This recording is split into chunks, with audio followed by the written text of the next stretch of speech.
The sounds of roaring engines filled the air as a group of rough-and-tumble bikers pulled into the small diner, their leather jackets and tough guy attitudes intimidating everyone in sight. Among the crowd was a quiet waitress, just trying to do her job. But the bikers weren't interested in peace.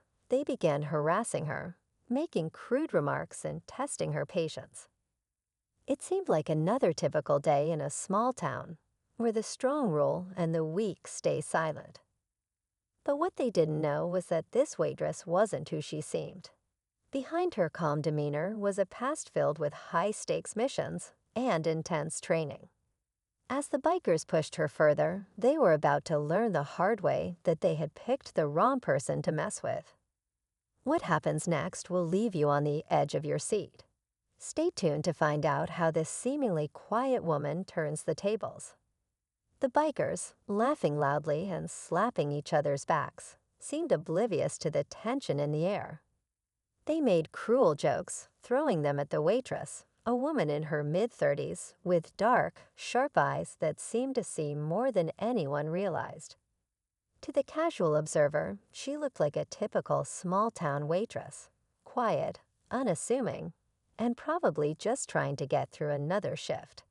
But there was so much more to her story. She had never spoken about her past.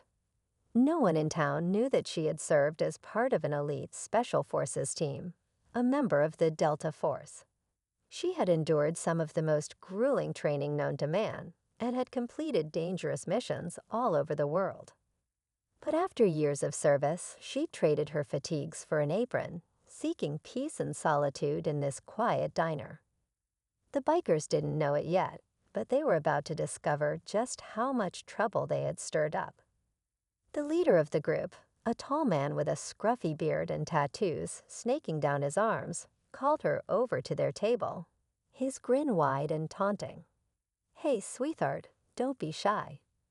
We're all just here for a little fun."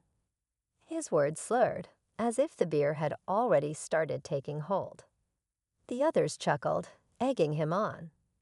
She hesitated, taking a deep breath before walking toward the table, her steps measured and calm. Inside, though, her heart was racing.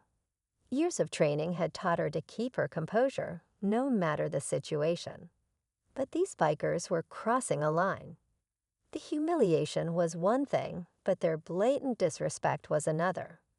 And as their laughter grew louder, it was hard not to feel a twinge of anger bubbling up inside. Yet she didn't act. Not yet. There was something about their arrogance, the way they took her silence as weakness, that irked her more than anything. They had no idea who they were messing with.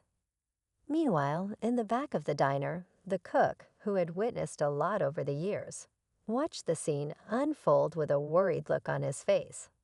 He knew her past, but he wasn't sure what she'd do when pushed too far. Was she willing to reveal the past she'd worked so hard to bury? Would she finally break her silence? Just then, one of the bikers stood up and pushed his chair back with a loud scrape. He towered over her, sneering. "You got something to say, princess." His words were thick with menace, and the rest of the group grew eerily quiet. She could feel their eyes on her, waiting for her to react. The air seemed to thicken with tension. Something was about to snap. The diner fell into a heavy silence as the biker loomed over her, his shadow casting across her face. For a moment, everything seemed to freeze, like the calm before a storm. She could hear the distant hum of the fridge, the clinking of silverware, but nothing else. The laughter, the jeers, everything had quieted, and all that was left was the tension hanging thick in the air. She didn't look at him directly. Instead, her gaze flicked to the others at the table, calculating, weighing her options. The leader's smirk widened, clearly thinking he had the upper hand. But his words, his arrogant tone, sounded almost too familiar, like a warning bell ringing in her mind. She faced far worse in her past, and this was nothing compared to what she had survived. But the key was not to react too quickly. Timing was everything. Her fingers twitched, barely noticeable, and the cook in the back was watching closely now, his face pale. He knew the look. It was the same look she'd had in the field when she was ready to fight back. He didn't want to see what was coming, but deep down, he knew there was no turning back now. The biker's hand shot out, grabbing her arm, a move meant to intimidate. The rest of the group stirred, ready to jump in. The tension escalated to its breaking point. She still didn't react, not yet. But her heart was pounding in her chest, each beat louder than the last. There was a final moment before everything went off the rails, a moment where she could decide whether to stay silent or let the past resurface in full force. She glanced quickly at the door, then back at the group. They had no idea what they were about to face. One deep breath. And then, just as the biker started to tug her toward him, her hand moved faster than anyone could process, grabbing the hot coffee pot from the counter. She swung it towards him, the steam rising in a sudden burst. But the tension didn't break. It only stretched further, ready to snap. The coffee pot sailed through the air, its contents splashing across the biker's chest in a hot, furious wave. For a moment, the entire diner seemed to hold its breath. The group of bikers froze, their faces contorting in disbelief and pain. But the leader, now splattered with boiling coffee, didn't flinch. His eyes narrowed, and a low growl escaped his throat. The tension in the room thickened, as if a storm was about to break. And then in the blink of an eye, something unexpected happened. One of the bikers, smaller, quiet, the kind who had been laughing along with the others, but never truly engaging, stepped forward. He wasn't laughing anymore. His face was serious, almost apologetic. He raised a hand, signaling for the others to stop. "Guys, stop," he said, his voice surprisingly calm. His words didn't make sense at first, as if he were trying to stop a fight he had no part in. But it was clear from the look on his face that something was shifting in the dynamics of the group. The leader's eyes flicked to him, then back to the waitress, confusion replacing his anger for a fleeting moment. "What the hell are you talking about?" he snapped. The man who had spoken hesitated, glancing nervously at his friends.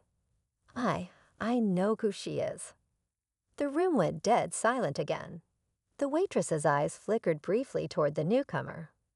There was something in his gaze, a recognition, a silent understanding. Her heart skipped a beat. She couldn't believe it. This was someone from her past. Someone who had no business being here. The bikers exchanged confused looks. The leader's jaw clenched. "What the hell do you mean you know her?" he demanded, his voice thick with suspicion. But the man only nodded slowly, his eyes not leaving the waitress. "You don't want to mess with her. Trust me." Now the power dynamic had shifted, and the suspense was unbearable. The bikers had crossed a line, but this revelation opened up a new set of dangers, one neither side saw coming. The tension in the diner was palpable, thick with uncertainty. The leader of the bikers eyed the man who had spoken, still processing the sudden shift in his crew. His posture stiffened, but he didn't advance. The waitress, still holding the empty coffee pot, remained poised, her eyes never leaving the man who had just revealed everything. The small biker who had stepped forward cleared his throat, his voice low but steady. "I was there. I was part of the team. I know what she can do." The leader scoffed, but the unease in his eyes was unmistakable. "You've lost it. She's just a waitress." But the small biker shook his head slowly. "You don't get it. She's not just anyone. She's one of them. Delta Force. I've seen her in action." The leader stared at him, his eyes narrowing with a mix of disbelief and dawning realization. There was a long pause before the biker spoke again, his words carrying weight. "You don't want to test her. Believe me, she's a ghost." The room was dead silent, the bikers frozen in place as the truth settled in like an uncomfortable weight. The waitress's expression softened, her posture relaxing just a fraction, as if the battle for control had finally been won without a single punch thrown. Her fingers tightened around the handle of the coffee pot, but this time it was more about keeping herself steady than readying for a fight. The leader swallowed, the bravado slipping away as he looked back at his crew, unsure of how to handle this new revelation. His eyes flicked from the waitress to the small biker, who stood a little taller now, resolute. The waitress took a step forward, her calm voice cutting through the tension. "I don't want trouble. I'm not the person I was. But you push me, and there are consequences." For a moment, it seemed like the situation might diffuse itself. The bikers were retreating, shifting uneasily, when suddenly a screech of tires from outside shattered the fragile peace. The diner door burst open, and a second group of bikers stormed in, larger and more menacing. They were looking for trouble, no questions asked. The first biker, still dripping coffee, looked at the new group with panic in his eyes. "This isn't what it looks like," he shouted, but it was too late. The second group already had their eyes on the waitress. She didn't hesitate this time. Her body moved faster than anyone could follow, a blur of precision and speed. In one swift motion, she ducked under the table, grabbed a hidden piece of equipment from beneath her apron, something she had kept in case her past ever caught up with her, and stood tall again. With a calm, controlled voice, she addressed the newcomers. "You're in the wrong place, at the wrong time." And then, with a final twist no one saw coming, the door swung open again. A uniformed officer stepped in, his badge shining in the low diner light. The small biker's face went pale, and he backed away slowly, as if he'd seen a ghost himself. "You all might want to leave," the officer said, his gaze moving to the waitress. She gave him a small nod, her earlier tension fading as the backup she hadn't even known was coming stood by her side. The bikers slowly filed out, confusion, fear, and defeat written across their faces. The officer stayed, his presence more of a quiet reassurance than a threat. The waitress, finally free from their harassment, let out a breath she didn't even realize she'd been holding. But just as she turned to walk away, a final twist hung in the air, a silent promise of things to come. The officer, with a knowing look, slipped her a small piece of paper as he passed. "I'll be in touch," he said quietly, his words carrying an unspoken weight. The diner fell silent again, but this time it was different. The storm had passed, but the calm left an unsettling question lingering in the air. How far did her past really reach? The officer's departure left a lingering sense of uncertainty, but the tension had finally broken. The diner, once filled with the sounds of harassment and threats, returned to its usual hum. The waitress cleaned the counter, her movements steady, though her mind was elsewhere. She knew this wouldn't be the last time her past would collide with her present. But for now, it was over.